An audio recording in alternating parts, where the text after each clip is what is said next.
बिस्मिल्लाहिर्रहमानिर्रहीम। जॾहिं तुंहिंजो नाम बाज बि ओॾिया ई मंगा, ये थंबेर यो थ्योरी तू छपर तू छाऊं आऊं गुज़ारो कहां तोखे मालूम सभु का। ईद रिहाण में हाज़िर आहियूं नाज़रीन, जिते जिते मूंखे ॾिठो पियो वञे दुनिया आलम में इस्लाम में सॼी दुनिया में जिते जिते मूंखे ॾिठो पियो वञे, मेहरान टीवी जे सतह तरफ़ां तव्हां सभिनी खे ईद जूं लख लख वाधायूं हुजनि। शाल जित जो ख़ुशि हुजो आबाद हुजो।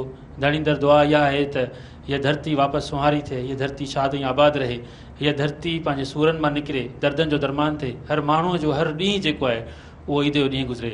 तव्हां ईद स्पेशल ट्रांसमिशन में हाज़िर आहियूं। ईद रिहाण जो हीअ अंगण आहे जंहिंमें असां तव्हांखे मुख़्तलिफ़ महिमाननि सां कचहरी कराईंदासीं, उन्हनि जूं ईदूं कीअं गुज़रंदियूं आहिनि, म्यूज़िक खे इंजॉय कंदासीं, उन्हनि जूं यादगिरियूं उन्हनि खां पुछंदासीं, ऐं किथे किथे ईद कीअं मल्हाए वञे थी, कल्चर ते पाण ॻाल्हाईंदासीं। तमामु ख़ूबसूरत ट्रांसमिशन आहे तव्हांजे लाइ, ऐं ख़ूबसूरत महिमान हिन अंगण ते तशरीफ़ रखनि था, ऐं ख़ूबसूरत ॻाल्हियूं थींदियूं, उन्हनि सां चिल विलोपन पाण कंदासीं, उन्हनि सां मस्तियूं बि कंदासीं, ऐं पुछंदासीं उन्हनि खां त उन्हनि खे ईद जी ख़र्ची केतिरी मिलंदी हुई, अॼु हू ईद जी ख़र्ची केतिरी ॾियनि था, कंहिंखे कंहिंखे ॾियनि था।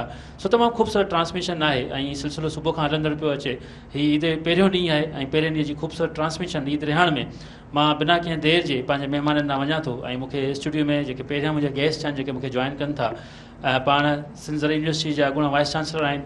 हिन वक़्तु संदन कुल्हनि ते सिंध यूनिवर्सिटी जो ॿारु आहे, ऐं मादर इल्मी सॼी सिंध में जेके शागिर्द जिते अचनि था, हज़ारे शागिर्द उतां जेके आहिनि पास आउट थी चुका आहिनि सॼी दुनिया में। जिते बि तव्हां कंहिं प्रोफेशनल माण्हूअ खे जेकॾहिं हथु मिलाईंदो त तव्हांखे ज़रूरु सिंध यूनिवर्सिटी जो शागिर्द नज़र ईंदो, ऐं उन्हनि जी वाइस चांसलर जी लिस्ट में डॉक्टर फ़तेह मोहम्मद मरी साहब जो नालो बि शामिलु थियो आहे। डॉक्टर फ़तेह मरी साहब असांखे जॉइन कनि था। सर, दिलि जी गहराइनि सां तव्हांखे भलीकार चऊं था, ऐं ईद जूं लख लख तव्हांखे वाधायूं हुजनि। तव्हांखे बि मुबारक। Thank U. ऐं साण गॾु मौजूदु आहिनि पाण लेखिका आहिनि, शाइर आहिनि, उस्ताद आहिनि, ऐं तमामु सुठो ॻाल्हाईंदियूं आहिनि, मोटिवेशनल स्पीकर आहिनि, ऐं जेको मैगज़ीन तव्हांखे हिन वक़्तु ऑनलाइन मिले थो हमसरी, उन जो पाण एडिटर आहिनि। तमामु ख़ूबसूरत शख़्सियत जो मालिक, मिज़ाज जो मालिक मैडम ज़ाहिदा अबड़ो, उहे बि असांखे जॉइन कनि थियूं। ज़ाहिदा, तव्हांखे बि दिलि जी गहराइनि सां ऐं ईद जूं लख लख वाधायूं हुजनि, ख़ैरियत सां हूंदा। तव्हांखे बि लख लख वाधायूं। कीअं पई गुज़रे?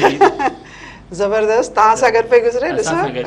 बिल्कुलु हमेशह आई थिंक पाण ईद ते सेकेंड टाइम पाण गॾु वेठा आहियूं, मुंहिंजे ख़्याल थर्ड टाइम। हा, वाह ज़बरदस्त। नेक्स्ट असांखे जेके जॉइन कनि था मटियारी ज़िले जूं पाण सियासी समाजी शख़्सियत आहिनि, नून लीग संदन तालुक़ु आहे, ऐं मटियारी ज़िले में संदन तमामु वॾो कमु आहे नौजवाननि जे रोज़गार जे हवाले सां, फलाही कमनि जे हवाले सां। संदन हिकिड़ो ॿियो तारुफ़ इहो बि आहे त पाण अॻूणे DGFI अॻूणे IG कश्मीर बशीर मेमण साहिब जा भाउ आहिनि। पाण सूबाई तक ते इलेक्शन पाण कंटेस्ट कयूं अथऊं, ऐं नसीर मेमण साहिबु असांखे जॉइन कनि था। नसीर साईं, तव्हांखे दिलि जी गहराइनि सां भलकार चऊं था। ईद जो हीउ अंगण, मेहरान टीवी जो हीउ अंगण, ऐं तव्हांखे बि ईद जूं लख लख वाधायूं हुजनि। ऐं हुन सां गॾोगॾु असां हिकिड़े ख़ूबसूरत ऐं नौजवान गुलकार सां बि असां कचहरी कंदासीं, उनखां राग बि ॿुधंदासीं। मुसद्दिक़ निज़ामानी असां सां गॾु मौजूदु आहे, ऐं संदन ॿियो जेको तारुफ़ आहे, तव्हां ख़ूबसूरत गज़लूं ॿुधियूं हूंदियूं आशिक़ निज़ामानी जी आवाज़ में, तुंहिंजो यादूं आई हीअ अकेला आई, सर्द शामूं आई अकेला आई, दर्द दिलि जो वधी जो वेंदो आहे, कोई तोखे पियो सॾींदो आहे। सो आशिक़ निज़ामानी साहिब जो फर्ज़ंद मुसद्दिक़ आशिक़ निज़ामानी। मुसद्दिक़ भाउ, तव्हांखे बि दिलि जी गहराई सां ईद जूं लख लख वाधायूं हुजनि। अल्हम्दुलिल्लाह। Thank U. तव्हांखे मुबारकूं हुजनि। ऐं तमामु ख़ूबसूरत गुलदस्ता मेहरान टीवी जे हिन अंगण ते ईद जो ॾियारो, ईद जो पहिरियों ॾींहुं। ऐं फ़तेह मोहम्मद मरी साहिब खां कचहरी जी सिलसिलो शुरू कजे त मरी साहिब, कीअं ईद गुज़रंदी आहे ईद जो पहिरियों ॾींहुं, ऐं ख़ासि करे रमज़ान खां पोइ जेका ईद अचे, 30 रोज़ा रखूं, उन खां पोइ ईद जो ॾियारो? एक्साइटमेंट जो ॾींहुं आहे, माण्हू खे चंड जो इंतज़ारु हूंदो आहे, ऐं जीअं चंड जी अनाउंसमेंट थी वेंदी आहे त उहा चांद राति आहे, ईद जी शुरूआति थी वेंदी आहे। ऐं पोइ ईद जी रिवायती तरह सां सुबुह जो उथिबो, तयारु थिबो, ऐं निमाज़ पढ़बी ईद जी, ऐं पोइ फैमिली सां मिलिबो, ॿारनि सां, मिटनि माइटनि सां। असां वटि त वरी सॼे इलाइक़े जा माण्हू गॾु थींदा आहिनि, सॼे राज्य जा, ऐं ईद जी मानी सभु गॾिजी खाईंदा आहियूं। उन खां पोइ कचहरी ऐं मुलाक़ात जो सिलसिलो हूंदो आहे ईद जो सॼो ॾींहुं, वरी पोइ तव्हां सां गॾु वेठा आहियूं। वाह, तमामु ख़ूबसूरत। मैडम ज़ाहिदा, ईद तव्हांजी कीअं गुज़रंदी आहे? मतिलबु हिकिड़ी शाइरा हुजे, पोइ लेखिका, उनखां पोइ लेक्चर्स प्रोग्राम, पोइ दुनिया खे मतिलबु त घुमणो आहे, ॾिसणो आहे, वरी एडिटर, त पोइ उहो ख़ासि जीअं आम जीअं औरतुनि जी घर में ईद गुज़रंदी आहे, मानी वञी पचाइणी, महिमान अचणा आहिनि, ऐं उनखां पोइ इहे तयारियूं का अलॻि ईद हूंदी आहे तव्हांजी? अज़मत, आउं सम्झां थी त ईद जे ॾींहुं ज़ाहिदा अबड़ो सिर्फ़ु हिकिड़ी मदर हूंदी आहे, हिकिड़ी वाइफ हूंदी आहे, हिकिड़ी हाउस वाइफ हूंदी आहे, ऐं हिकिड़ी जेका आहे कुझु बि न, सिर्फ़ु किचन हूंदो आहे। कुझु बि कोन हूंदो आहे, सिर्फ़ु किचन हूंदो आहे, कमु हूंदो आहे ऐं जेको आहे सो डिशिस ठाहिणियूं हूंदियूं आहिनि, ईद जा जेके आहिनि से खाधा पचाइणा हूंदा आहिनि, त इहे ई शयूं हूंदियूं आहिनि। ईद जे ॾींहुं ॿियो कुझु यादि कोन हूंदो आहे, बसि पंहिंजी फैमिली हूंदी आहे ऐं उन ॾींहुं बाक़ी सभु शयूं जेके आहिनि से हिकिड़े पासे रखिबियूं आहिनि, पंहिंजी फैमिली सां दिलि जी ख़ुशी सां सभिनी सां गॾिजी जेको ईद जूं जेके मतिलबु फेस्टिविटी जेका हूंदी आहे उनखे इंजॉय कबो आहे। मतिलबु तव्हां सिर्फ़ु मदर वरी ऑफिसर्स जो हूंदियूं आहियो, मतिलबु ॿ तव्हांजे घर में ऑफिसर्स बि आहिनि। हा बिल्कुलु, उन्हनि जो पर बसि घर में त सभु जेके आहिनि से घर जा भाती हूंदा आहिनि, घर में को ऑफिसर कोन हूंदो आहे, घर में केर बि जेको हूंदो आहे सो हेठि मथे कोन हूंदो आहे न, बसि घर में सभु जेके आहिनि से घर जा भाती, माउ पीउ औलाद, मतिलबु जेको रिश्ता जेके आहिनि उन्हनि जी ख़ूबसूरती खे इंजॉय कबो आहे। बाक़ी जेकॾहिं असीं पंहिंजे ॿारनि खे ऑफिसर वेही सम्झंदासीं त पोइ उहो जेको आहे सो घर कोन रहंदो, ऑफिस ठही वेंदी। तमामु ख़ूबसूरत। नसीर साईं, तव्हांजी ईद कीअं गुज़रंदी आहे? हिकिड़ो पॉलिटिकल वर्कर हुजे, सियासी समाजी अॻुवान हुजे, ईद जो ॾींहुं कीअं गुज़रंदो आहे? सर पहिरियों ॾींहुं त प्योर फैमिली, अच्छा, निंड मां उथी पोइ वरी नमाज़ वमाज़ पढ़ी पोइ पंहिंजे सौटनि जेको असांजो पुराणी सौट चाचा आहिनि उन्हनि जूं जेके घर वारियूं चाचियूं असांजूं उन्हनि जे वटि सभिनी वटि ख़ानदान में सभिनी जेके हिकिड़े हिकिड़े घर में वञी उन मिलंदा आहियूं त पोइ वरी लंच करे पोइ वरी कब्रिस्तान वेंदा आहियूं पंहिंजे ॻोठु हाला, उतां हाला पुराणा असांजो कब्रिस्तान, उते हाज़िरी भरे पोइ राति जो असांजे घर में हिकिड़ी डिनर थींदी फैमिली जी, उहा असांजे कंदा आहियूं, जंहिंमें असांजा बाबा ऐं भाउर उनजी पूरी फैमिली। ॿिए ॾींहुं वरी असां हाला वेंदा आहियूं पंहिंजे, पोइ ॿ ॾींहं उते पंहिंजे पूरे इलाइक़े जे दोस्तनि सां अहबाबनि सां सभिनि सां ईद मिलंदा आहियूं, पोइ ॿ ॾींहं असां उते हूंदा आहियूं, ॿ ॾींहं हाला हूंदा आहियूं पब्लिक सां।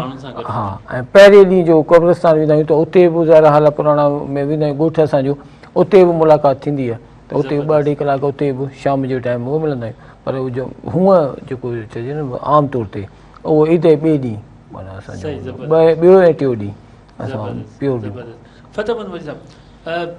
ॾिसंदा आहियो, मतिलबु हाणे महसूसु कंदा आहियो जेको नंढपण में पाण चंडु ॾिसंदा हुआसीं ऐं उहो ई तजसुस आहे चंडु ॾिसण जो, ईद जो ॾिहाड़ो मल्हाइण जो उहो ई तजसुस आहे या बसि हाणे सिर्फ़ु फॉर्मल बसि हिकिड़ो ॾींहुं आहे गुज़री वेंदो? कुझु तजसुस आहे, कुझु ॿार एक्साइटमेंट क्रिएट कंदा आहिनि ऐं ज़ाहिर उहो रहे थी ईद जे ॾींहं जी अहमियत पंहिंजी आहे। ऐं चंड अॻु में माण्हू ॾिसंदा हुआ, ओड़े पाड़े मां शायदि मिलंदी, देरि सां गॾु रेडियो ते या टीवी ते ख़बर ईंदी, पर हाणे शाम खां वठी रोहत हिलाल कमेटी जा इजलास शुरू थींदा आहिनि, पोइ शायदियूं पोइ इहो सॼो सिलसिलो त इंसार पियो थिए, 29 थींदो या 30 थींदो रोज़ो ऐं ईद काइन ईद थींदी, पर पोइ जीअं अनाउंस थी वेंदी आहे त पोइ ज़ाहिर माण्हू तरावी बि कोन पढ़ंदो आहे ऐं पोइ ईद जी तयारी, ॿिए ॾींहुं ईद जी तयारी ऐं पोइ हुन सां मिलणु, त इहो हिकिड़ो सिलसिलो आहे। ॿारनि खे वधीक एक्साइटमेंट आहे ऐं पर ज़ाहिर ॿारनि सां गॾु सॼी फैमिली खे एक्साइटमेंट थिए थी ऐं ईद जी ख़ुशी जी। बिल्कुलु, तव्हांखे यादि हुजे, तव्हांखे मतिलबु को ईद का यादगार मतिलबु ॾींहुं हुजे नंढपण जो, या कुझु घणी ख़र्ची मिली वई हुजे या वरी ख़र्ची जे मतिलबु तव्हांखे मार मिली हुजे, अहिड़ो को? मार त कॾहिं कोन मिली आहे, ईद जे ॾींहुं ज़ाहिर मार कोन मिलंदी, पर ईद जे ॾींहुं रूटीन में जेके बि सभु ईदूं थियूं आहिनि ऐं छो त असीं 4 भाइर हुआसीं आहियूं ऐं चारई वालिदनि खे प्यारा हुआ, दादला उन बटूस त बाबो अम्मा ॾाॾो ॾाॾी ऐं ख़र्चियूं बि ओतिरियूं मिलंदियूं हुयूं, नवां कपिड़ा पाइबा, नवां जूता पाइबा। ईद जे ॾींहुं हीअ वरी मिठी ईद आहे त मिठियूं शयूं घणियूं ठहंदियूं हुयूं ऐं घर में उहे खाइणु, त हाणे मूंखे एक्ज़ेक्टली यादि कोन्हे, पर आउं सम्झां सभई ईदूं सुठियूं गुज़रियूं ऐं असां वटि इहो हूंदो त असांजे ओताक ते ई ईदगाह आहे, सभई माण्हू उते अची गॾु थींदा आहिनि ऐं असांजा परे जा जेके माइट आहिनि त उहे बि उते अची वेंदा, न असांजो ॻोठु खिपरो भिट भाइटी ऐं उते सभु अची गॾु थींदा, त उन जे करे ईद जो ॾींहुं त मूंखे जेसिताईं यादि आहे त तमामु सुठो गुज़रंदो रहियो आहे। अञा बि टंडजाम में अचण खां पोइ ईअं थींदो त टंडजाम में जेका हीअ ईद आहे रमज़ान शरीफ़ वारी, उहा छाकाणि त यूनिवर्सिटी में बि वरी इन्हनि मुलाज़िमनि सां ऐं स्टाफ सां कुझु स्टूडेंट जेके हूंदा ख़ासि तौर ते बलूचिस्तान जा ऐं सरहद जा, हीअ ईद जी नमाज़ ऐं टंडजाम में पढ़ंदो हुउसि, टंडजाम जी ईदगाह ते, ऐं पोइ उते मुलाज़िमनि उनखे ख़र्ची ॾियणु, पोइ उते ख़ैरात करणु ऐं उन खां पोइ वेंदो हुउसि ॻोठु। ऐं वॾी ईद जेका आहे उहा हुते हुई उज़वी जे ॾींहुं आहे त उहो ॻोठु कंदा हुआसीं, त हिननि जे रिसेंट ईदूं आहिनि उन्हनि में ॻोठु घटि वञणु थियो आहे, पर इन खां अॻु में त ईद कंदा ई ॻोठु हुआसीं ऐं ॻोठ में हुजण जो मज़ो पंहिंजो आहे। ज़बरदस्त।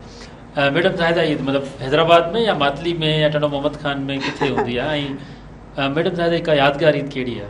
एक्चुअली असांजो ॻोठु त मातली जी आहे, हा। पर हाणे त असां रिहाइश हिते हैदराबाद जी आहे।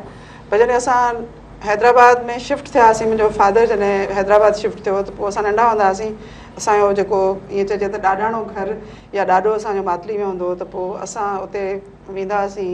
वरी मुंहिंजो चाचो जेको मुंहिंजो सहुरो पोइ बाद में थियो, त उहे बि सभु गॾिजी जेके आहिनि उनजा ॿार सभु, त मतिलबु बाबा ऐं चाचा ॿई ॿाहिरि जेके आहिनि पंहिंजे पीउ वटि अची उनजे घर में ईद कंदा हुआ।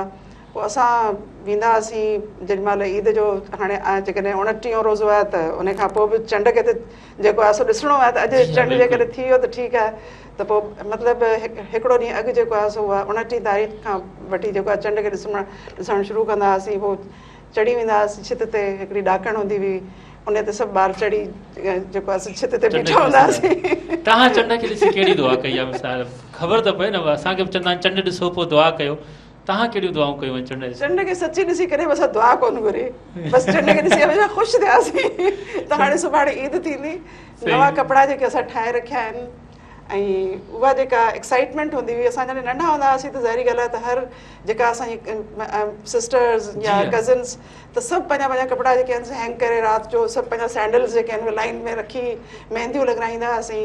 त हाणे इहा बसि हूंदी हुई, इंतज़ारु हूंदो हो त जल्दी सां चंड नज़र अची वञे त असां जेको आहे सो सुबुह जो तयारु थी सभिनी खां ईद जी ख़र्ची वठूं ऐं पोइ वरी पाड़े में वञूं। पर जेकॾहिं घर में जेका कुकिंग थी थिए उहो पाड़े में ॾेई अचूं, त इहो बि हूंदो रिवाज़ु हूंदो हो त तव्हां जेको आहे सो पाड़े में जेको आहे सो ईद सॼे घर मतिलबु जेके जेतिरा पाड़े वारा घर हूंदा हुआ उन सभिनी खे तव्हां ईद विराईंदा हुआ। त मतिलबु तयारु थी पोइ ॿार वञी बाक़ाइदा पोइ वरी उन्हनि खे ॿारनि खे आसिरो हूंदो हो त जिथे जिथे असां ईद ॾियणु पिया वञूं त ख़र्ची बि मिलंदी।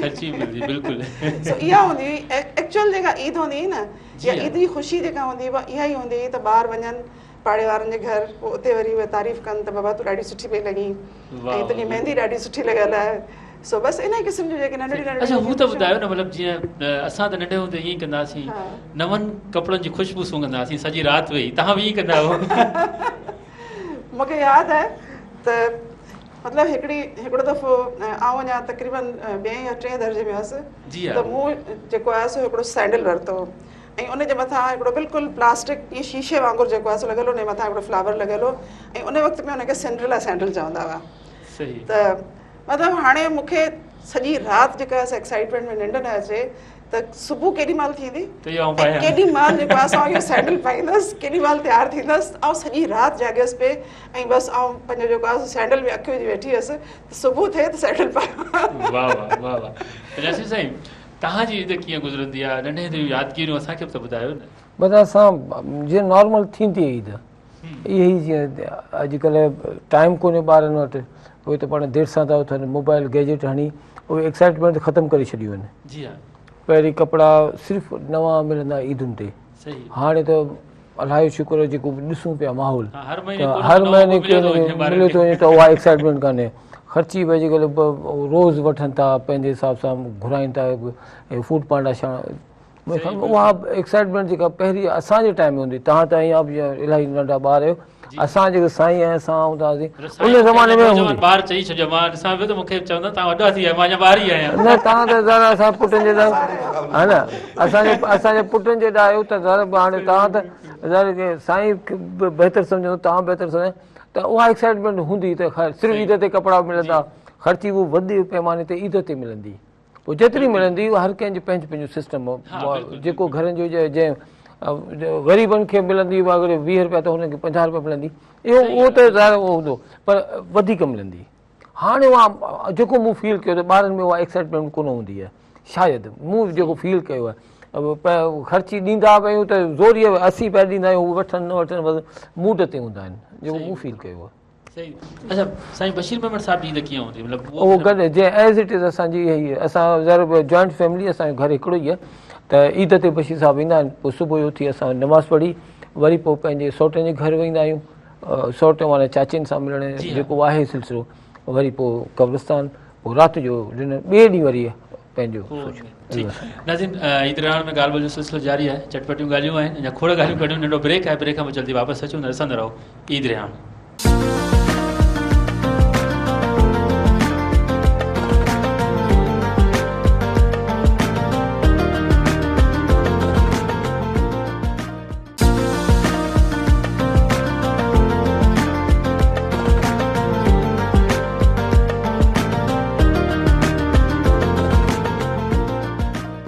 नाज़रीन, ईद रियाण में हिकु भेरो ॿीहर भलीकार ऐं जिन जिन असांखे हींअर जॉइन कयो आहे उन्हनि खे मेहरान टीवी जे सतह तरफ़ां ईद जूं लख लख वाधायूं हुजनि ऐं ख़ूबसूरत कचहरी जारी आहे। फ़तेहमंद मरी साहिबु असांजा महिमान, मैडम ज़ाहिदा अबड़ो असांजो महिमान ऐं नसीर मेमन साहिबु असांजा महिमान, गॾोगॾु मुसद्दिक़ आशिक़ निज़ामानी तमामु ख़ूबसूरत गुलकार, उहे बि असांजा महिमान आहिनि। सो मुंहिंजे ख़्याल में सभिनी खां पहिरियों पाण हाणे मुसद्दिक़ ॾे हलूं। मुसद्दिक़, ईद जे ॾींहुं तव्हां पहिरीं पाण ॿुधायो त सही, नौजवाननि जी ईद हाणे जी जेका नई जनरेशन आहे उनजी ईद कीअं हूंदी आहे? ॻाल्हि इहा आहे त असांखे जेका परवरिश मिली आहे, जी हा, त उन में असां एतिरो पंहिंजी जेका ईद जो जेको ॾींहुं आहे उन ते ख़ासि करे कुझु बि ॿाहिरि न वेंदा आहियूं या साईं जेके ॻाल्हि कई बिल्कुलु थिए थो ईअं। अॼुकल्ह इलाही मोबाइल एडवांस थी वई आहे ऐं माण्हू घटि लिफ्ट कराइनि था पंहिंजूं जेके शयूं आहिनि उन्हनि खे, घर जूं शयूं। पर असां ख़ासि करे ईअं हूंदा आहियूं त पंहिंजूं जेके बि घर जा भाती आहिनि ऐं पंहिंजा माइट मिट उहे सभु घर ईंदा आहिनि ऐं पोइ वेहंदा आहियूं, सुबुह जो नमाज़ पढ़ी उन खां बाद वेही उहो खाधो इंजॉय कयूं, खाइणु पीअणु, कचहरी। छो त मां सम्झां थो ही ईद जो ॾींहुं आहे जंहिं ते पाण सभु गॾु थींदा आहियूं। न त आम ॾींहं ते तव्हां ॾिसो था हर हिकु इंसानु बिज़ी आहे, हर इंसान खे को वक़्तु कोन्हे। त हे ईद जो ॾींहुं बसि अचे थो जंहिंखे मिली करे इंजॉय कयूं था ऐं मां सम्झां थो त मिली करे पंहिंजो हिकिड़ो प्यारु वंडण खे ई ईद चऊं था। वाह वाह, तमामु ख़ूबसूरत। सो तव्हां असां सां कहिड़ो प्यारु था वंडियो असांजे नाज़रीन सां? मां कोशिशि कयां थो अॼु, छो त हिन प्रोग्राम में मां हिकु लाल स्टूडेंट बि आहियां, मूंखे ख़बर आहे। जी बिल्कुलु। हिन प्रोग्राम में जंहिं यूनिवर्सिटी में मां पढ़ां थो, सिंध यूनिवर्सिटी, उन जा वीसी साहब बि वेठा आहिनि। वाह वाह वाह, मुंहिंजा उस्ताद वेठा आहिनि। नर्वस न थी?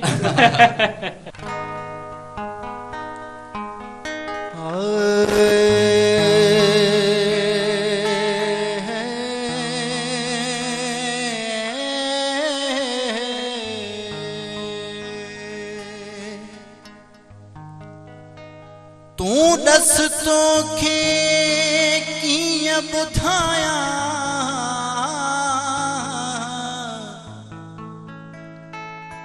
तूं ॾस तोखे कीअं ॿुधायां, केॾो मूंखे प्यारो आहीं,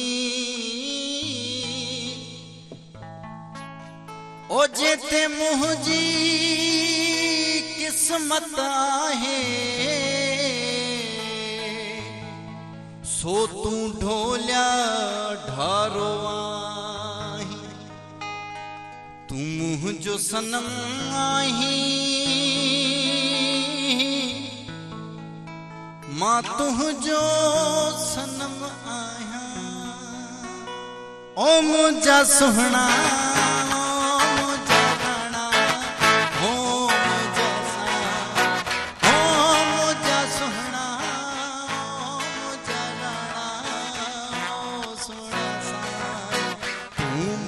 सनम आहीं, मां तुंहिंजो सनम आहियां, ओ तूं मुंहिंजो जनम आहीं, तुंहिंजो जनम आहियां, तूं मुंहिंजो जनम आहीं, तुंहिंजो जनम आहियां।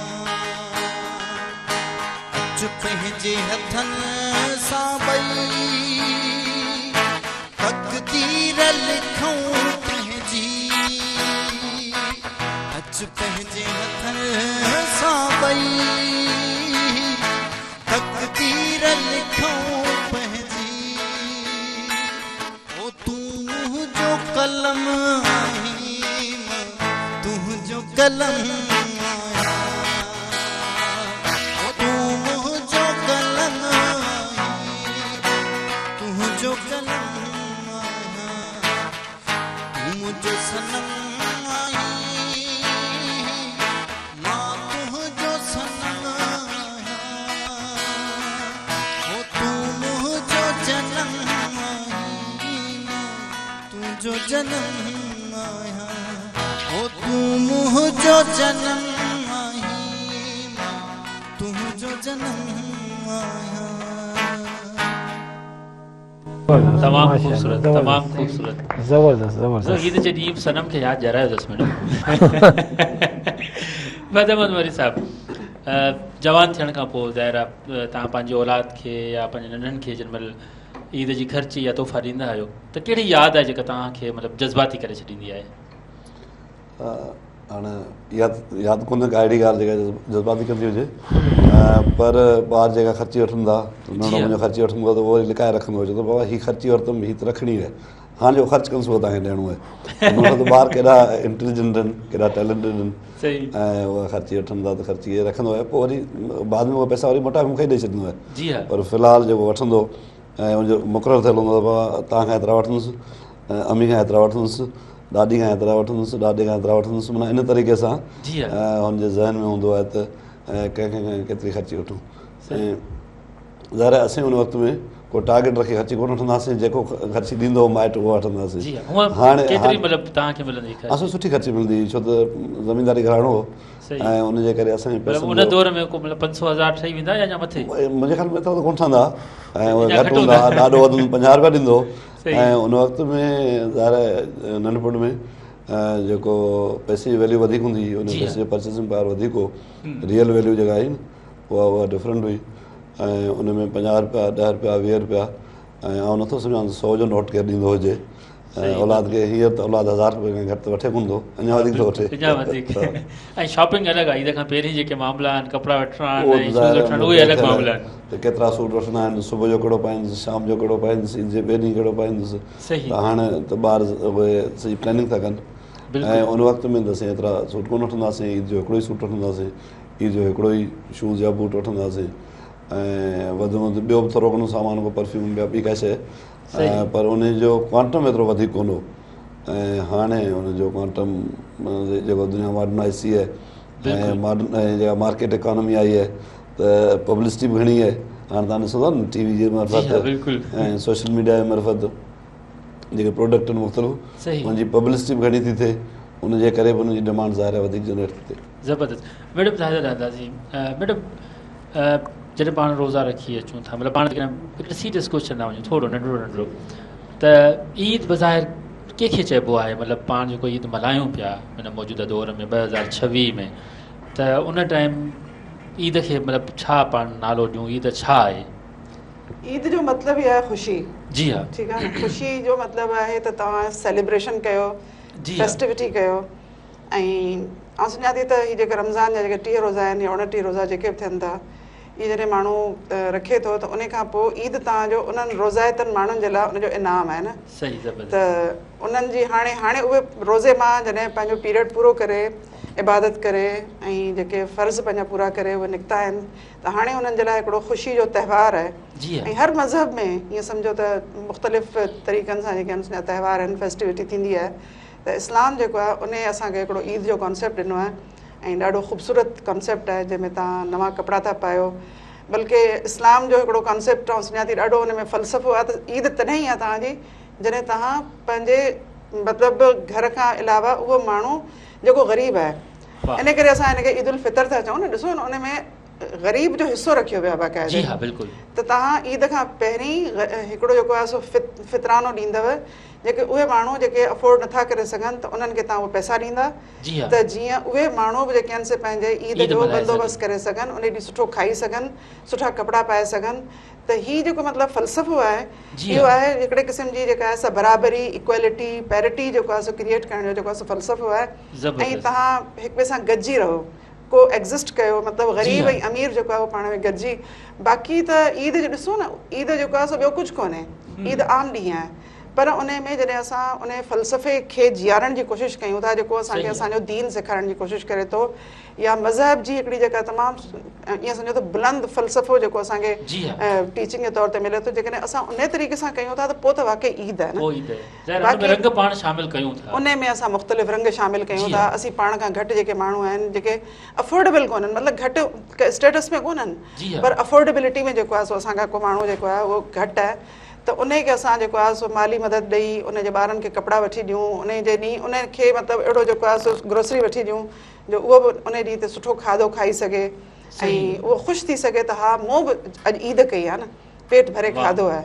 त इहा जेका आहे जॾहिं तव्हांजी सोसाइटी में इहो कॉन्सेप्ट जॾहिं पखिड़िजी थो वञे ऐं रियल टर्म्स में जॾहिं तव्हां उन ॻाल्हि खे जेको आहे पूरो कयो था, त पोइ आउं सम्झां थी त सभिनी जी ईद आहे। तमामु ख़ूबसूरत, तमामु ख़ूबसूरत। साईं नसीर साहिब ॾाढा हलंदासीं।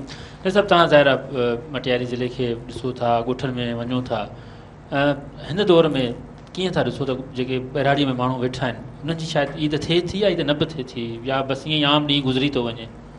बसि सर अफ़सोस सां थो चवणो पए इन वक़्तु जेके ॾींहं अचनि पिया हिकिड़े ग़रीब जे लाइ उहे ख़राब खां ख़राबु थींदा पिया वञनि, महांगाई वधंदी वञे, रोज़गार जा ज़रिया घटिजंदा वञनि, वरी असां वटि हिकिड़ी लानत ऐं मंशियात जी इहा वधी वई आहे। इन जे करे तव्हां इहो ॾिसो त असां वटि ॿहिराड़ी में त मंशियात इलाही थी वई आहे।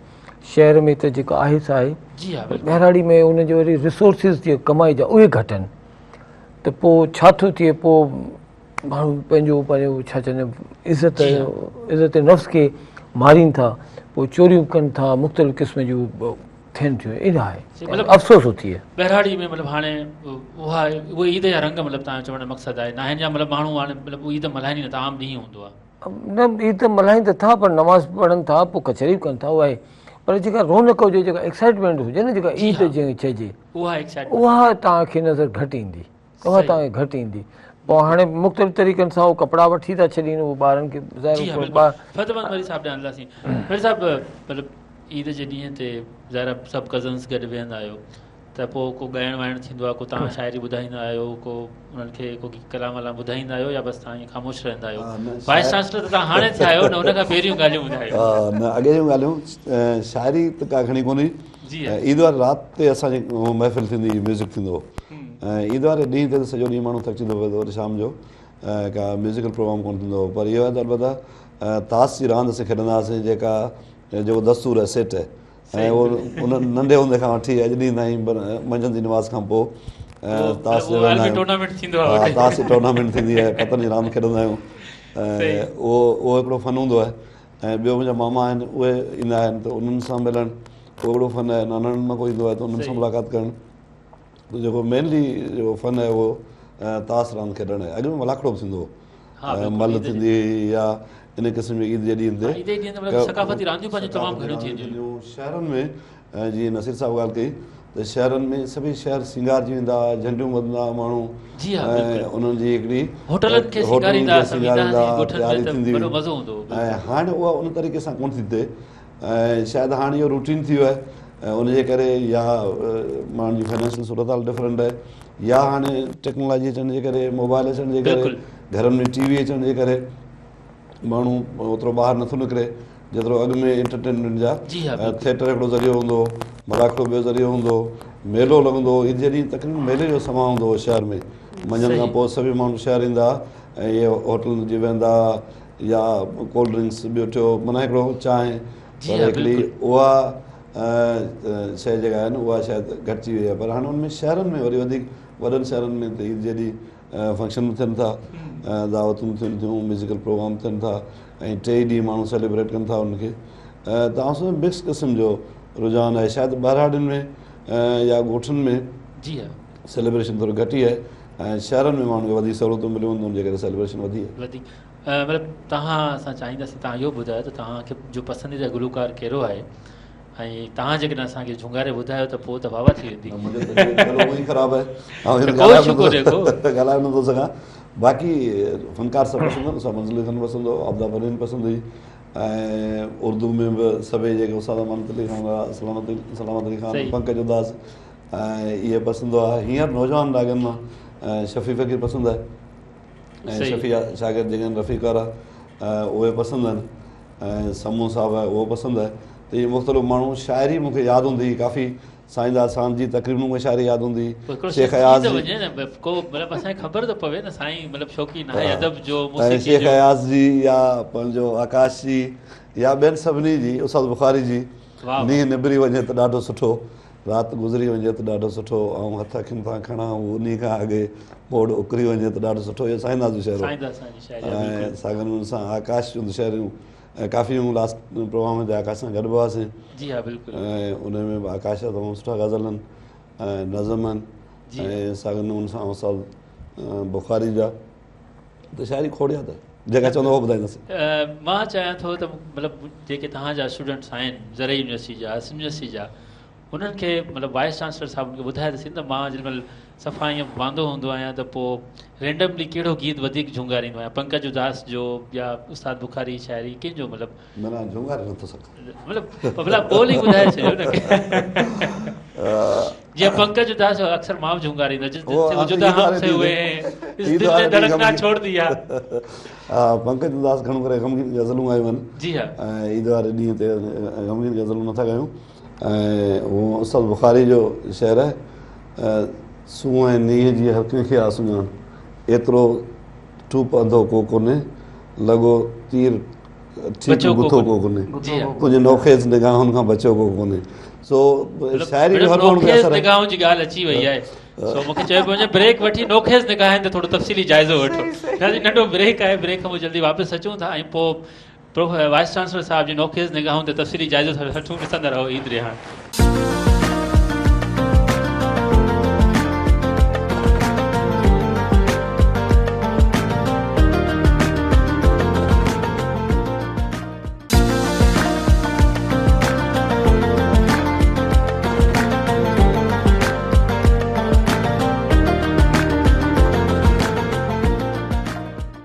नाज़रीन, रियान में हिकिड़ो ॿीहर भलीकार ऐं जिन असांखे हींअर जॉइन कयो आहे, तव्हां सभिनी खे ईद जूं लख लख वाधायूं। तमामु ख़ूबसूरत कचहरी हले पई। ब्रेक ते वञण खां पहिरीं फतेहमंद मरी साहब नौखेज़ निगाहुनि जी ॻाल्हि कई, हुननि पंहिंजी शाइरी पे ॿुधाई। सो नौखेज़ निगाहूं मतिलबु तव्हां बि उन नौखेज़ निगाहुनि जा शिकार थिया या बसि ईअं ई संजीदा रहिया? त न मूंखे अॻियां हली वाइस चांसलर थियणो आहे त मां संजीदा या ॿियो कुर थियो। पर ईअं त उन्हनि ॾींहंनि में जॾहिं असीं स्टूडेंट हुआसीं ऐं हिकिड़ो त मीडिया इहे शयूं एतिरो एक्टिव कोन। जी हा, ऐं ॿियो इहो हो त उन्हनि ॾींहंनि में जेको स्टूडेंट हो, स्टूडेंट एक्टिविटी एतिरी घणी हुई। जी हा, ऐं जो इन तरफ़ जो रोमेंस आहे या जेको इन क़िस्म जी शइ आहे, जी हा, उन तरफ़ शायदि स्टूडेंट में तवजह घटि हूंदो।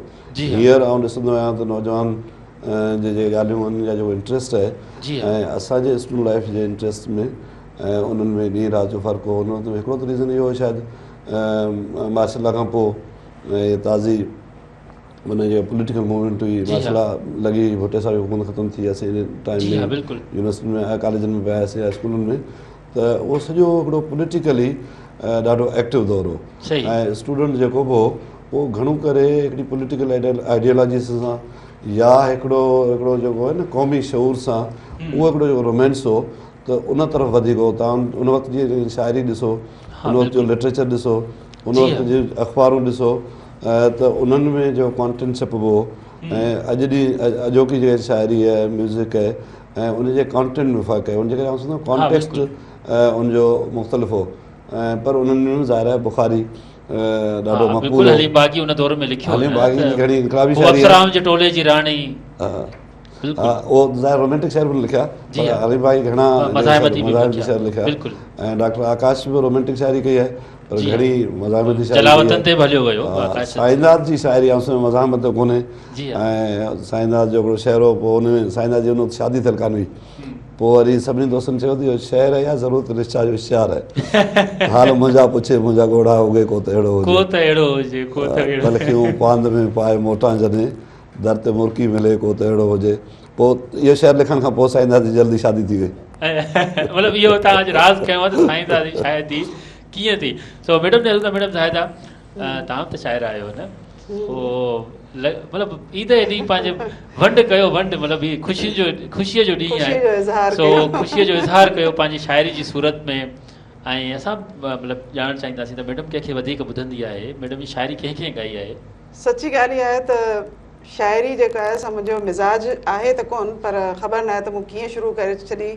ऐं केॾी केॾी महिल ख़ुदि जेको आहे सो को न को ख़्यालु अची वेंदो आहे, आमद थी वेंदी आहे हली। सो हींअर तव्हांखे हिकिड़ो नज़्म आहे जेको तव्हांखे ॿुधायां थी।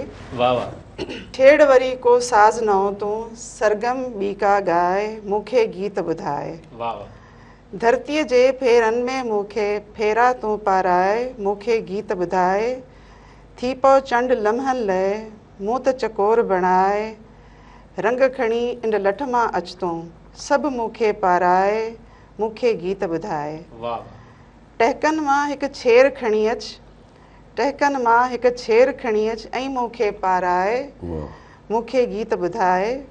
तारनि जी अफ़शां जोड़े तूं, सींध संदम चमकाए, मूंखे गीत ॿुधाए।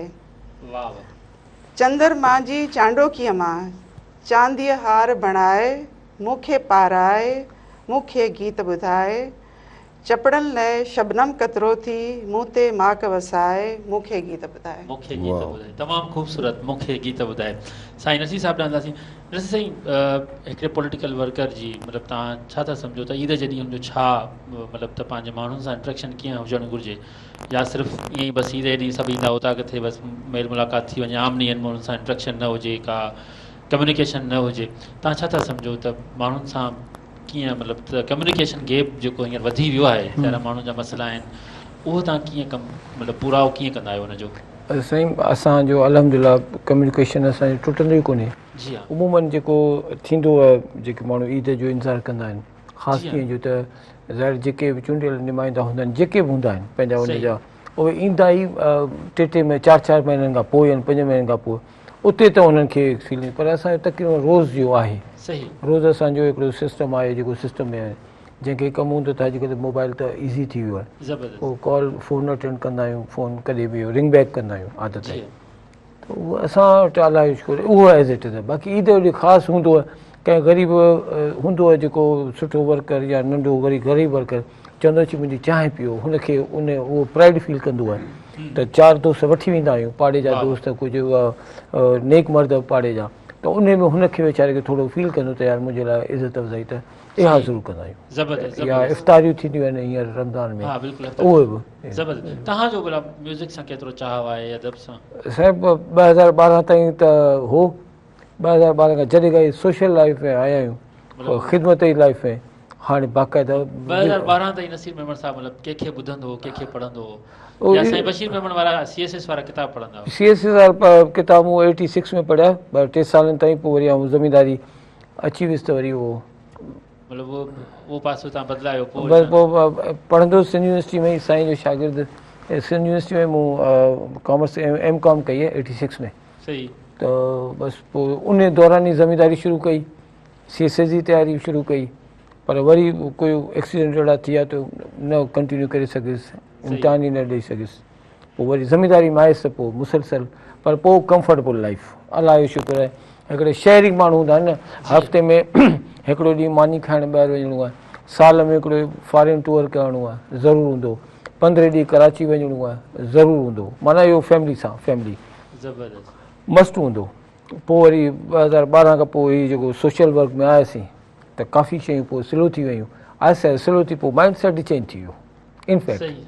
पोइ हाणे माना जेको प्रायोरिटीज़ आहिनि न, उहे डाइवर्ट थी वियूं, माना पंहिंजे लाइ जेको जीअणो हो उहो लॻे थो त 2012 ताईं जीअसीं, हाणे फील थो थी त I am not living for my self, माना ॿिए जे लाइ, ॿियनि जे लाइ, इहो माइंड सेट इहो आहे। ज़िंदगी उहा जेका ॿिए जे लाइ जी, मतिलबु इहो बुक्स में इलाही बुक्स में मिले थो, इहो जुमिलो मां इलाही पढ़ियो अथमि त असांजी कहिड़ी ज़िंदगी, ज़िंदगी त उहा तव्हां ॿिए जे लाइ जियो, ॿिए खे सर्व कयो, तमामु ख़ूबसूरत जुमिलो आहे इहो। कुझु तव्हां बि झुंगारे वुंगारे ॿुधायो न, को झुंगारे त कुझु कोन थो झुंगारे कुझु, बाक़ी मुंहिंजो हिकिड़ो दोस्त आहे अब्दुल गफ़ार आहे, तबसुम त कोन्हे अब्दुल गफ़ार, उहो ॾाढो सुठो ॻाईंदो आहे। असां दोस्त कचहरी कंदा आहियूं 15 ॾींहं महीने में, दोस्त कचहरी साईं खे शायदि क्लिक थी वञे, असांखे कचहरी कंदा आहियूं दोस्त, पोइ यकीन करो सुठा सुठा जेके तव्हांजा फ़नकार आहिनि न, कॾहिं कॾहिं असां ॿुधंदा आहियूं इहे ॻायूं जेके आहिनि, पोइ ॿुधंदा आहियूं, ख़ामोश सम्झ में त ईंदो आहे, पर माना उन हिसाब सां न। यकीन करो अब्दुल गफ़ार अहिड़ो आहे, सभिनी खे माठ कराईंदो, एॾो सुठो ॻाईंदो आहे, त पोइ असां बसि ऐसे ॿुधण असां कीअं मतिलबु त महसूसु कयूं त अब्दुल गफ़ार कीअं, तव्हां ॿुधाईंदो न कुझु मतिलबु? इलाही यकीन करो न, इलाही माना शायदि माहौल ख़राबु थी वञे। तव्हांखे कहिड़ो फ़नकार वणंदो आहे भला? अब्दुल गफ़ार या बसि ॿियो आहे फ़ाइज़ा अली शायदि। अच्छा अच्छा, फ़ाइज़ा अली, ज़बरदस्त ज़बरदस्त, बिल्कुलु। सो हाणे मुसद्दिक़ ॾांहुं हलूं था, करामत जी ॻाल्हि पई हले, त मुसद्दिक़ असांखे छा थो ॿुधाए?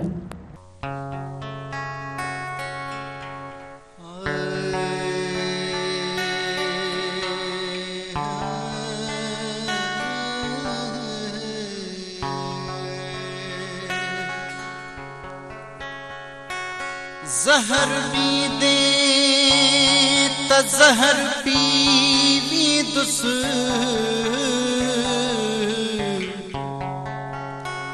तुंहिंजे ग़म जो हर रंग सही वींदुसि, पर मुंहिंजे साम्हूं न घुम रकीबन सां मां सफ़ा भोर भोर थी वेंदुसि ओ मां बि ईदुन ते ख़रीदा खणी ओ पर ख़ुशी बाज़ार जो सौदो न हो पर ख़ुशी बाज़ार जो सौदो न हो इश्क हो इश्क हो इश्क हो चर्चो न हो रोशो न हो इश्क हो चर्चो न हो रोशो बाहे जो शोलो गुलदस्तो बाहे जो शोलो गुलदस्तो न हो इश्क हो चर्चो न हो रोशो न हो इश्क हो चर्चो न हो रोशो न हो मुफ्त में विकजी वियो मोहब्बत खां पोइ मुफ्त में विकजी वियो मोहब्बत खां पोइ एतिरो उस्ताद अघु सस्तो न हो एतिरो उस्ताद अघु सस्तो न हो इश्क हो इश्क हो इश्क हो चर्चो न हो रोशो न हो इश्क हो चर्चो न हो रोशो न हो इश्क हो चर्चो न हो रोशो न हो वाह तमामु ख़ूबसूरत मेरे साहब उस्ताद बुखारी जो ज़िक्र थी हो इश्क हो चर्चो न हो सो नाज़रीन प्रोग्राम जो जारी है ख़ूबसूरत कचहरी जारी नंढो ब्रेक आहे ब्रेक खां पोइ जल्दी वापसि अचूं था ॾिसंदा रहो ईद रिहान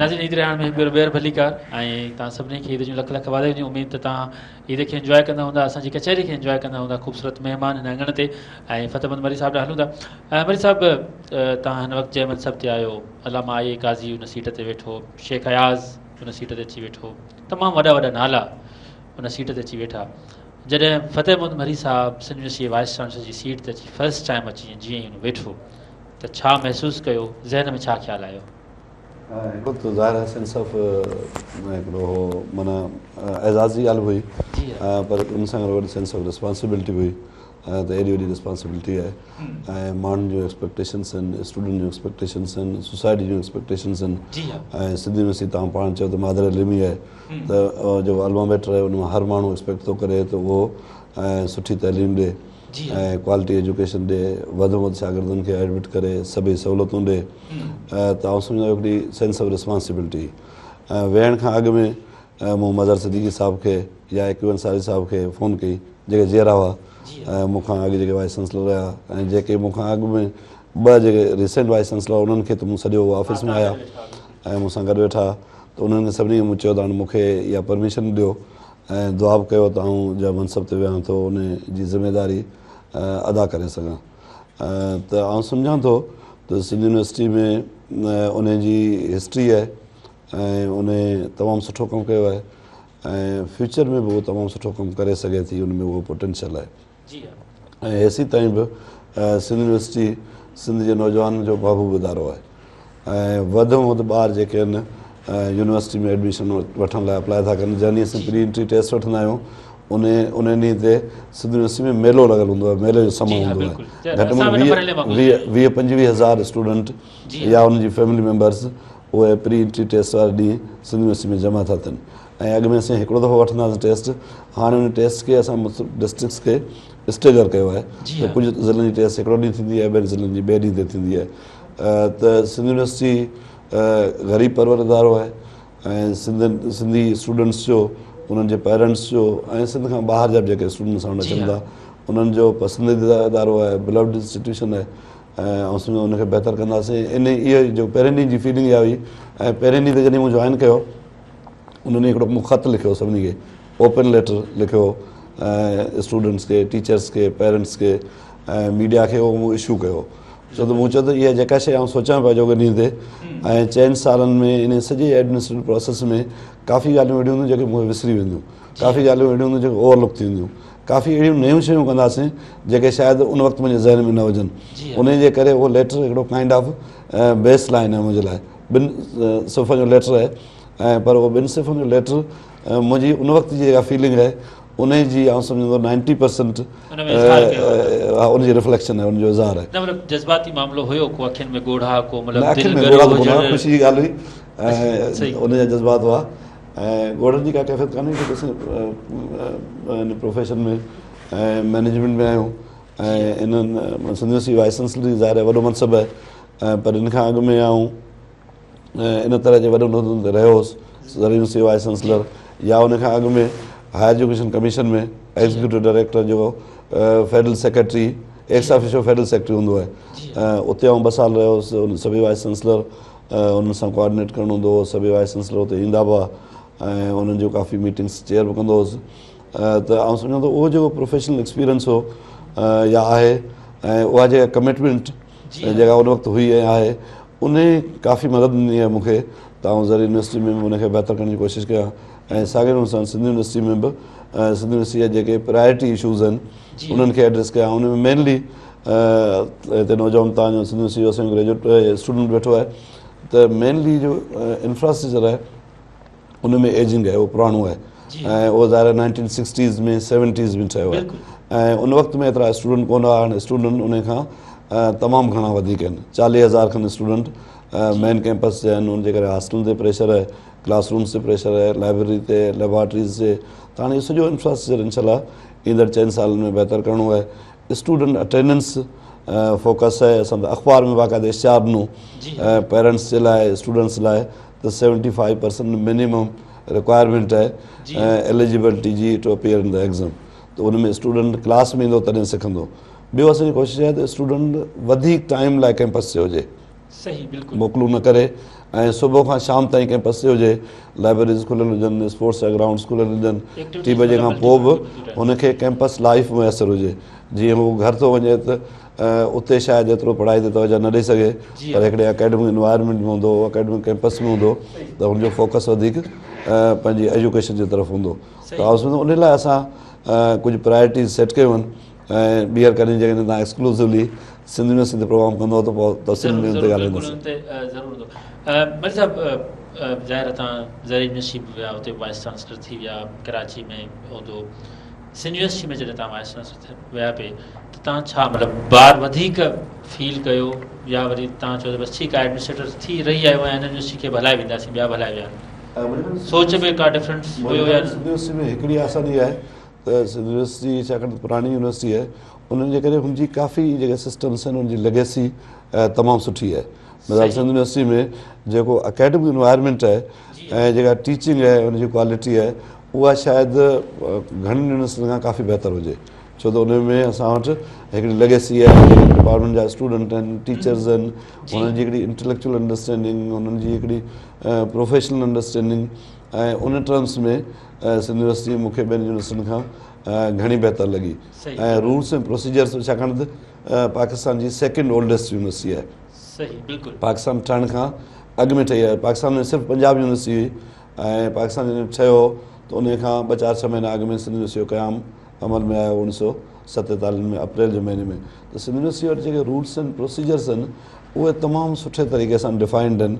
शायदि ॿियनि नवनि इदारनि में जेसिताईं उहे ठहनि त सिंध यूनिवर्सिटीअ जो एडवांटेज आहे।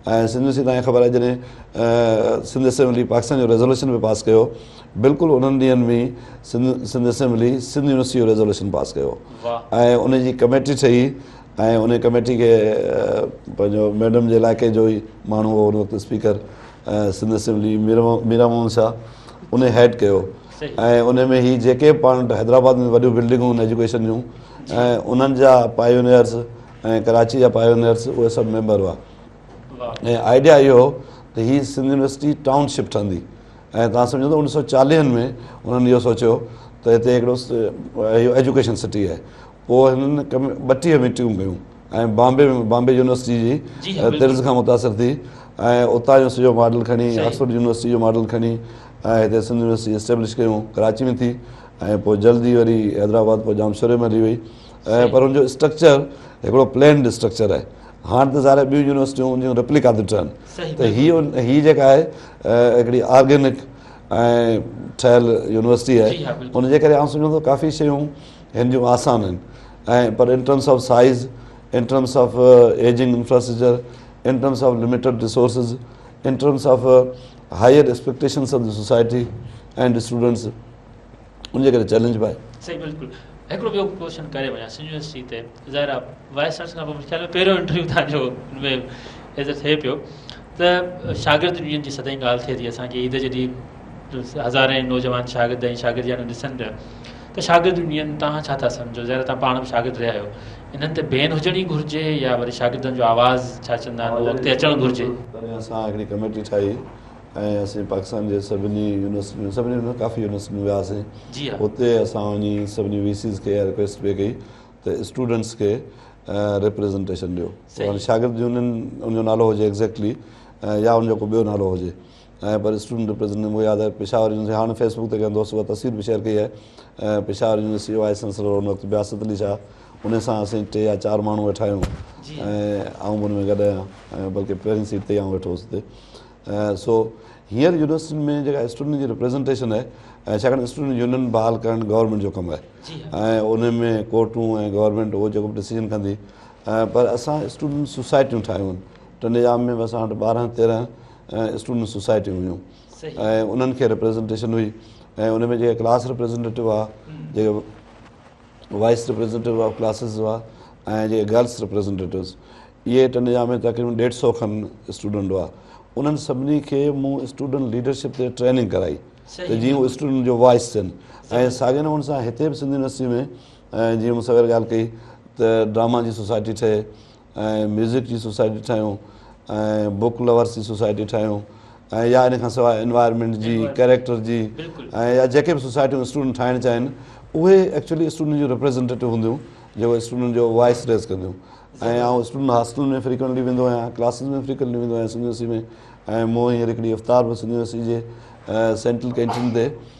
स्टूडेंट सां गॾिजी कई त आउं सम्झां थो त स्टूडेंट जी वॉइस जी उनजी रिप्रेज़ेंटेशन जी अहमियत आहे असांखे उनखे वधि में वधि इंगेज करणु घुरिजे ज़बरदस्त मैडम नंदासीं मैडम तव्हां बि ज़ाहिर टीचर स्टूडेंट पोइ हुन खां पोइ टीचिंग जो तव्हांजो एॾो सारो तजुर्बो हुन खां पोइ ज़ाहिर छा था सम्झो था असांजूं जेके नियाणियूं आहिनि उहे हिन वक़्तु केतिरियूं एजुकेशन में आहिनि केतिरी असां तालीम ॾेई सघिया आहियूं जेको असां नारो बुलंद कयूं पिया असां हुन में केतिरो कामयाबु बि आहियूं नियाणियुनि खे एजुकेशन ॾियण में ॾिसो जेकॾहिं असां पास्ट जे हिसाब सां ॾिसूं त छोकिरियुनि जो रेशो यकीनन वधे पियो पॉपुलेशन वधे पई त छोकिरियूं जेके आहिनि से वधीक अचनि पियूं पर जेकॾहिं असां टोटल नंबर ॾिसूं था त जिथे असांजे पाकिस्तान में 2 करोड़ ॿार जेके आहिनि उहे ॿाहिरि आहिनि त 70 लख 60 लख जेके ॿार असांजा सिंध जा जेके आहिनि से स्कूल खां ॿाहिरि आहिनि उन में 50% जेके आहिनि से छोकिरियूं आहिनि ठीकु आहे न जेकॾहिं एॾो वॾो नंबर जेको छोकिरियुनि जो जेकॾहिं स्कूलनि खां ॿाहिरि आहे त पोइ इहो सम्झो त असांजो समाज जेको आहे उनजी इलाही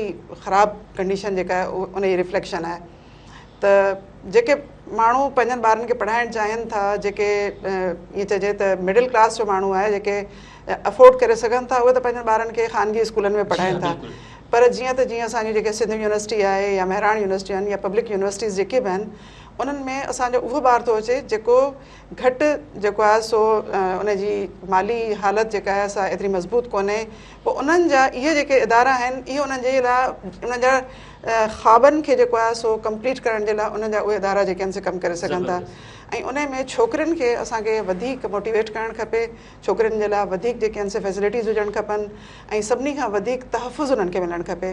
इहो आउं सम्झां थी त असांजे लाइ VC साहिब हिते वेठा आहिनि त यूनिवर्सिटियुनि जे माहौल में स्पेशली हॉस्टल्स जे लाइ जेके आहिनि से इलाही क़िस्मनि जा जेके आहिनि से स्टोरीज़ बि हलनि थियूं त उते उन्हनि छोकिरियुनि खे हिकिड़ो महफ़ूज़ ऐं जेको आहे सो तहफ़ुज़ वारो माहौल मिलणु खपे त जीअं माइट पंहिंजूं छोकिरियूं जेके आहिनि से बग़ैर कंहिं परेशानी जे बग़ैर कंहिं फ़िक्र जे उते मोकिले सघनि ऐं उते पढ़ी उतां खां पोइ उहे सक्सेस हासिलु करे उहे मुआशी तौर ते पंहिंजनि पेरनि ते बीह सघनि। तमामु ख़ूबसूरत ॻाल्हि। नसीर मेमण साहिबु, तव्हां छा था सम्झो त नौजवाननि खे जेका मौजूदा सियासत हले पई, नौजवाननि खे सियासत में अचणु घुरिजे या जेके सियासत में आहिनि उन्हनि खे उहो दग उहा जी ट्रेनिंग थियल आहे या न?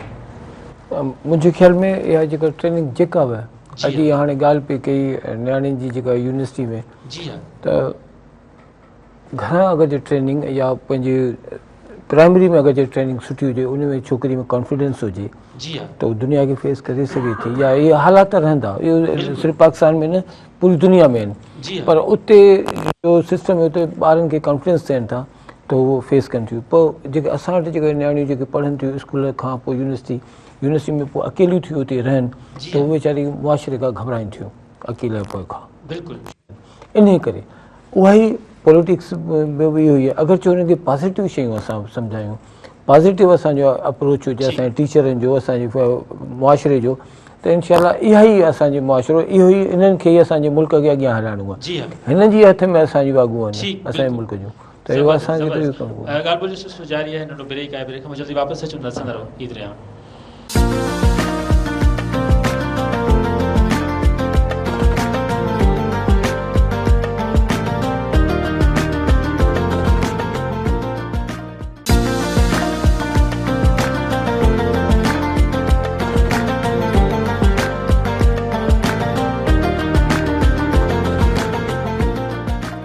नाज़रीन, ईद रहिण में हिकु ॿीहर भली कार तमामु ख़ूबसूरत कचहरी, ईद जी कचहरी बि कई थी, पर गॾो गॾु ॿ टे कम जूं ॻाल्हियूं लाज़मी हुयूं उहे जेके तव्हांखे पहुचाइणियूं हुयूं। ऐं फ़तेहमंद मरी साहिबु इलाही ॾींहंनि खां पोइ असांखे हथु आयो आहे। असां गुज़िरियल साल ईद ते गॾु हुआसीं नई अंगण ते, ऐं मैडम ज़ाहिदा त मतिलबु बादशाह आहिनि, उहे ख़बर न आहे किथे हूंदियूं आहिनि, केॾी महिल दुबई केॾी महिल अमेरिका। सो जॾहिं बि वेंदा आहियूं तमामु ख़ूबसूरत हिकिड़ी कचहरी थींदी आहे। मरी साहिबु, ईद जो वापसि पाण ईद ते था अचूं, सो तव्हांजी यादगार ईद कहिड़ी आहे? मतिलबु तव्हां चओ त भाउ हीअ ईद जेका आहे न बसि दी एंड हुई, उन खां पोइ कहिड़ियूं ईदियूं किथां आयूं ईदियूं बसि ईअं? मुंहिंजे ख़्याल में यादगार त सभई ईदूं आहिनि, पर जॾहिं पेरेंट्स वालसा हयाती हो ऐं उहा उन सां गॾु जेका ईद आहे हाणे मूंखे लॻे थी उहा यादगार ईद आहे। ॾाॾो या ॾाॾी हयाती हुआ ऐं उन्हनि सां गॾु या चाचो, हाणे घर में अम्मा खां पोइ ज़ाहिर आहे अम्मा आहे ऐं उन खां पोइ वॾा असीं आहियूं जेके अम्मा जो औलाद आहियूं या सौटनि। त यादगार ईद उन हिसाब सां त उहे हुयूं जॾहिं पेरेंट्स सां गॾु वाल साहिबु हूंदो, वाल साहिब सां गॾिजी सुबुह जो कपिड़ा पाए ईदगाह ते वेंदासीं नमाज़ पढ़णु। ऐं तॾहिं मस्जिद एतिरी वॾी कोन हूंदी हुई त ईदगाह अलॻि ठहियलु हूंदी, ऐं हाणे त माशाल्लाह मस्जिद वॾी आहे त उहा ई ईदगाह आहे, हुन में नमाज़ थी पढ़िजे। त उहे ईदूं शायदि वधीक यादगार हूंदियूं। ऐं हू बि माण्हू खे जेके लाइफ में जेके वधीक यादगिरी वारा ॾींहं आहिनि उहे 7, 8, 9 क्लास जा आहिनि, छो त हुन में पढ़ाई जो बर्डन घटि हूंदो आहे। पोइ वरी यूनिवर्सिटी टाइम आहे, बाक़ी ॿियो जेको सॼो टाइम आहे 7, 8 खां अॻु में त माण्हू घणो नंढो आहे ऐं उनखे शायदि ओतिरियूं ॻाल्हियूं यादि न हुजनि। ऐं मैट्रिक खां पोइ स्टूडेंट ते पढ़ाई जो मैट्रिक, फस्ट ईयर, इंटर 3 साल अहिड़ा आहिनि, पढ़ाई जो प्रेशर वधीक आहे। पोइ वरी यूनिवर्सिटी में अचे थो थोरो रिलेटिवली आज़ादी वधीक आहे ऐं ज़ाहिर आहे इंडिपेंडेंट थो थिए, अकेलो अची रहे थो। ऐं असीं त ख़ैर असीं त हाई स्कूल, हा असीं हाई स्कूल में बि आज़ादु थी वियासीं छो त असांजी हॉस्टल में रहियासीं कॉलेज में।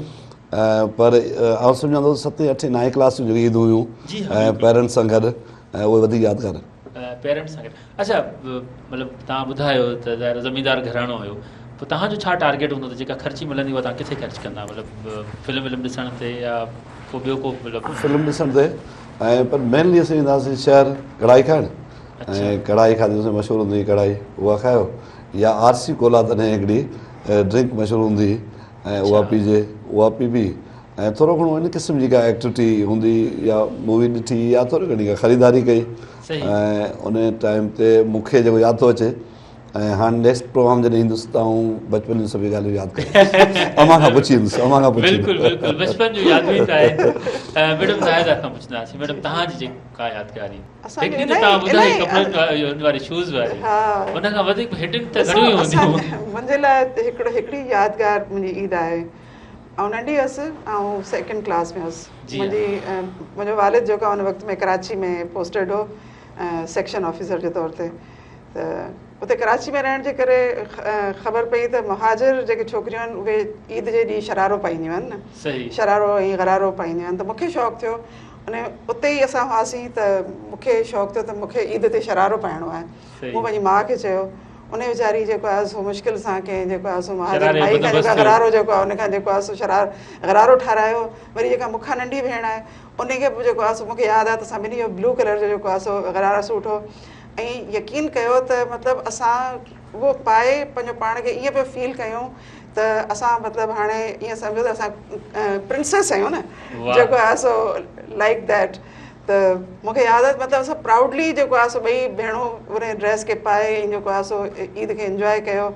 ईद जे ॾींहुं ॾाढा मज़ा हूंदा हुआसीं त ॿाहिरि वेंदा हुआसीं, पोइ वरी उते जेके आहिनि से ॿाहिरि मैदान हूंदो हो, उते खुलियल उते जेके आहिनि से हूंदा आहिनि चींगला चवंदा आहिनि, झूला जेके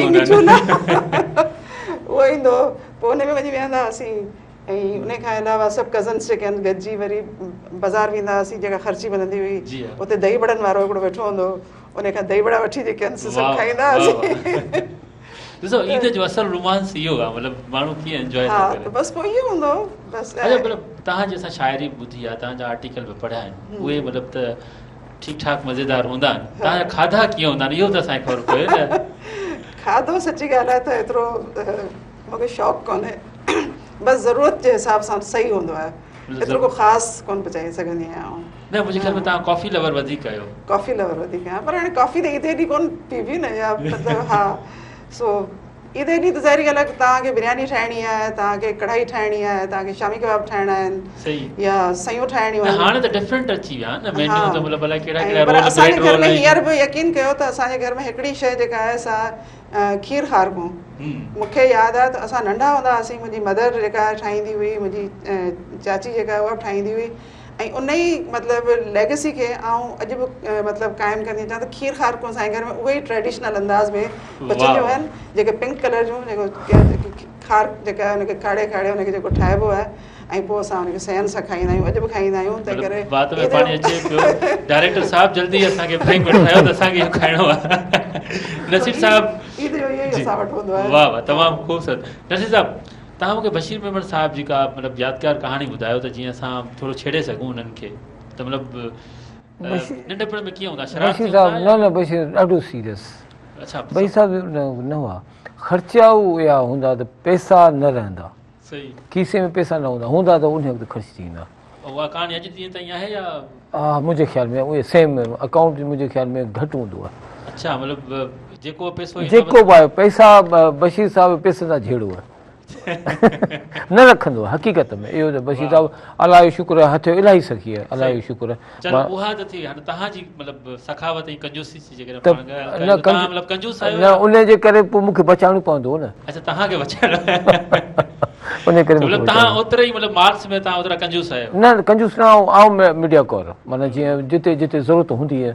सही, ज़बरदस्त ज़बरदस्त। अच्छा, तव्हां कीअं ख़र्च कंदा मतिलबु ईद ई ख़र्च? बसि जीअं ईद ई ख़र्ची उन ज़माने साईं खे शायदि विसरियो, हुसैनाबाद में मथे पलो हूंदो, अंदरि पुल दरिया वटि हूंदा।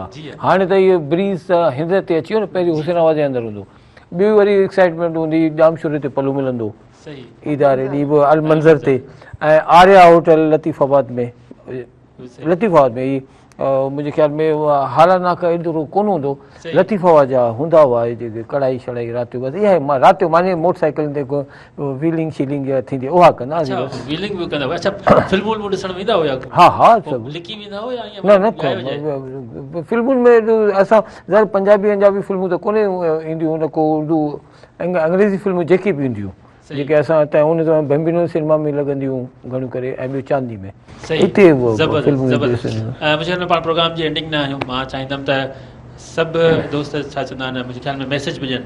पर वीसी साहिबु तव्हां खां हिकिड़ो ॿियो सुवालु, मां वापसि हुन ते वेंदुसि यूनिवर्सिटी ते, त जेके शागिर्द आहिनि ज़ाहिर सॼी दुनिया में मौजूदु आहिनि सिंध यूनिवर्सिटी जा शागिर्द वापसि उहे जॾहिं सिंध यूनिवर्सिटी खे ॾिसनि था मौजूदा दौर में त चवनि था त यार मायूसी आहे पोइ आहे उन्हनि जे लाइ तव्हां छा मतिलबु पैगाम ॾींदो त मतिलबु तव्हां कहिड़ो मोटिव खणी आया आहियो या वाक़ई ग़लतियूं थियूं आहिनि अॻूणनि वाइस चांसलरनि खां या बसि ईअं कुदरती काफ़त हुई आई टरी वई स्टूडेंट लाइफ जेका आहे न जंहिंखां पुछंदो जी हा उनजी नास्टैल्जिया हूंदी आहे त असांजो दौरु सुठो हो ऐं साॻियो उन सां जेके असांजा सीनियरनि खां पुछंदो उहो चवंदा 70s जो दौरु ॾाढो 60s ऐं 70s सुठो असांखां पुछंदो असांजे 80s जो सुठो असांखां पोइ वारी जनरेशन खां पुछंदो उहो चवंदा 90s जो सुठो त हिकिड़ी त नास्टैल्जिया आहे उहा हर माण्हू खे हूंदी त माज़ी ॾाढो सुठो हो ऐं इंसान जी इहा फितरत आहे पर आउं सम्झां सिंध यूनिवर्सिटी आहे हींअर बि काफ़ी डिपार्टमेंट अहिड़ा आहिनि जिन जी एजुकेशन बेस्ड आहे मिसाल लॉ जी एजुकेशन हींअर जेका टेस्ट थींदी आहे पाकिस्तान लेवल ते सिंध यूनिवर्सिटी घणो करे उन टॉप कंदी आहे अंग्रेज़ी डिपार्टमेंट आहे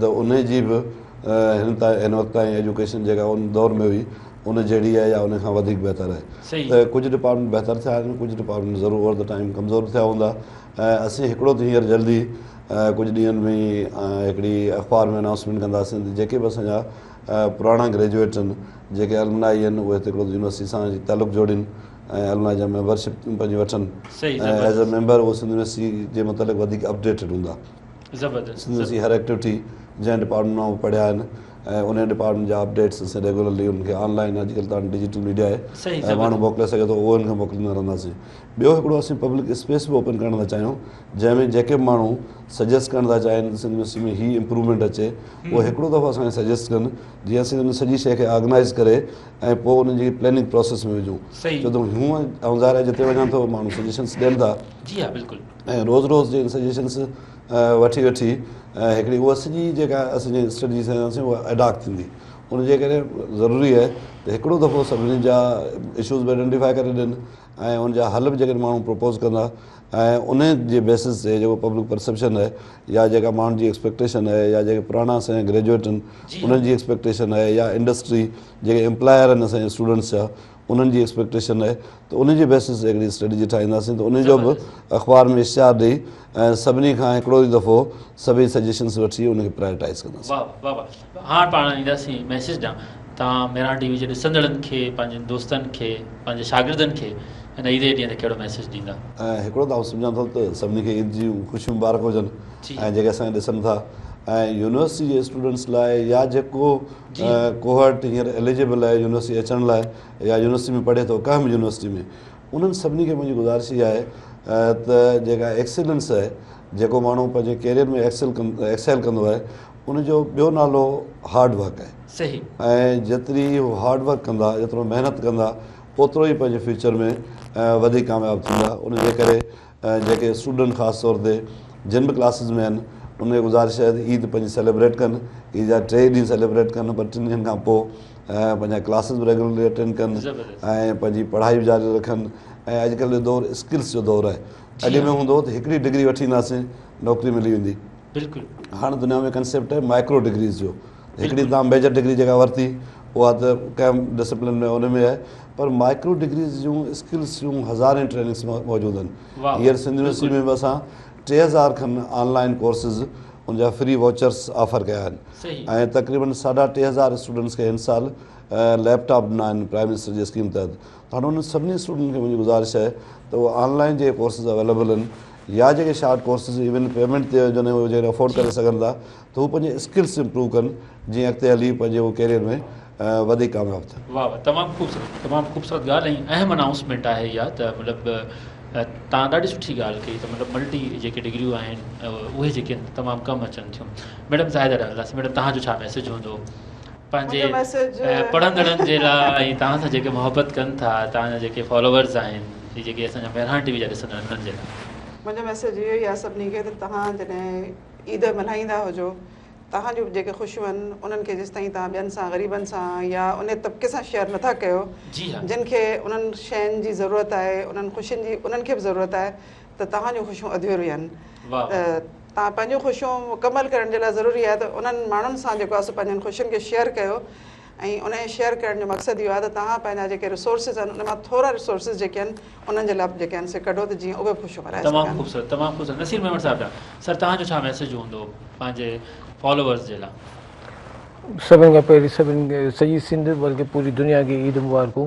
ऐं अलाह ही हाणे ईद सुठी ऐं अमन शांति सां माण्हुनि खे गुज़ारे ऐं जेको बि दुनिया इंटरनेशनल जेको असांजो सिनेरियो हले पियो अलाह हुनखे ख़ुशि असलूबी सां तय कराए। जी हा बिल्कुलु। ऐं असां मुस्लमान आहियूं, असांजो हिन ईरान जे करे जेको इशू थियो आहे त शुक्र अल्हम्दुलिल्लाह असां हाणे न को सुन्नी न को शिया बचा आहियूं, इहो बि अलाह जो शुक्र थियो आहे असां इहे रमज़ान में, इहा बि असांजे लाइ सुठी ॻाल्हि आहे। सभिनि दोस्तनि खे त सबुर सां ऐं अमुन सां असां ईद गुज़ारियूं ऐं पंहिंजो बि जेको साहिब हैसियत आहिनि उहे पंहिंजे हेठि वारनि खे बि जीअं अदी चयो पिए उन्हनि जो बि लिहाज़ रखी उन्हनि खे बि शेयर कनि त इनशा तमामु घणी अलाह बि उनखे राज़ी थींदो आहे, असांजी आख़िरत भली थी। तमामु ख़ूबसूरत मैसेज ॾिनो ऐं बिल्कुलु ज़ाहिर आलमी मंज़रनामो जेको ॾे पियो उहो थोरो ॾुखो ईंदड़ आहे, तकलीफ़ ॾींदड़ आहे। असां दुआ आहे त इहो मामिलो जेको आहे उहो जल्दी हल थी वञे ऐं प्रोग्राम जो वक़्तु पुॼाणी त पहुचे थो। ईद रिहान तमामु ख़ूबसूरत महिमान सां गॾु आहे, मां पंहिंजे महिमाननि जो साईं फ़तेह मोहम्मद मरी साहिबु, मैडम ज़ाहिदा अबलो, साईं नसीर मेमन साहिबु, मुसद्दिक़ आशिक़ निज़ामानी, मां सभिनी जो थोराइतो आहियां। तमामु ख़ूबसूरत कचहरी थी ऐं वापसि असां पोयनि यादुनि में माज़ी में हलिया वियासीं, नंढपण में वियासीं। तमामु ख़ूबसूरत जेको आहे प्रोग्राम रहियो। मूंखे ॾींदा इजाज़त ऐं वेंदे वेंदे मुसद्दिक़ आशिक़ निज़ामानी सां असां कलाम ॿुधंदासीं। सो पंहिंजे मेज़बान अज़मतुल्लाह कुंबर खे ॾींदा इजाज़त, इन दुआ सां गॾु त शाल जित हुजो, ख़ुशि हुजो, आबाद हुजो। अल्लाह भाई जी मुसद्दिक़। जॾहिं भी ख़ुशीअ जे पहर में रहियासीं, ज़माने जी कातिल नज़र में रहियासीं, न मंज़िल मिली ऐं न को थक भॻो,